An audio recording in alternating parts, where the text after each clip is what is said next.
কয়েকদিন আগে বাঁধে ফাটল, শুক্রবার রাতে হয় বিপত্তি। দু জায়গায় রূপনারায়ণের বাঁধে ধস, মহিষাদলে আতঙ্ক। সুন্দরবনের গোসাবাতেও নদী বাঁধে ধস। দুটি জায়গায় রাত থেকে শুরু হয় বাঁধ সরানোর কাজ।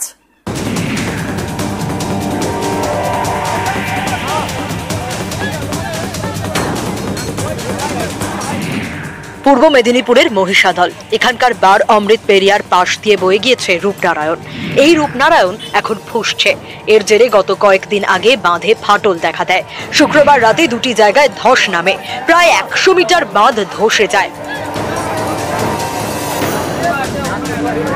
এর জেরেই রূপনারায়ণের পারে আতঙ্ক। যখন তখন ঢুকতে পারে জোয়ারের জল, ভাসতে পারে বিস্তীর্ণ এলাকা। শুক্রবার রাতে স্থানীয়রাই বাঁধ মেরামতির কাজ শুরু করে দেন। নদীর যে ঢেউয়ে যে মাটি কখনো ভিতর থেকে কিভাবে সরে গেছে সেটা বোঝা গেছিল না। সেটা এইভাবে মাটিটা আজকে কয়েকটা প্লেন নিয়ে প্রায় 100 মিটারের বেশি নদী গর্ভে চলে গেছে। মানুষ আতঙ্কে ভুগছে, গ্রামবাসীরা। এখানে প্রায় হাজার হাজার মানুষের বসবাস, ছোট ছোট বাচ্চা আছে এবং চাষাবাদ আছে, সবাই প্রচুর পরিমাণে ক্ষতি হয়ে যাবে। এডুকেশন ডিপার্টমেন্ট এবং বিডিও সাহেবের তত্ত্বাবধানে যাতে সরকার পক্ষ থেকে এটা যত দ্রুত সম্ভব সব সময়ের জন্য সঠিক থাকবে সেই রকম ব্যবস্থা করা।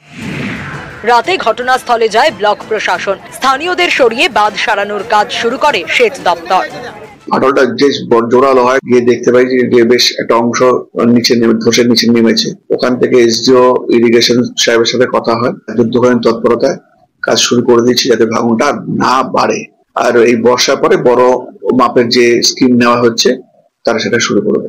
আমি তদারকি করছি, ভাটায় জলটা নেমে গেলেই ওখান থেকে ঠিক করে দেব।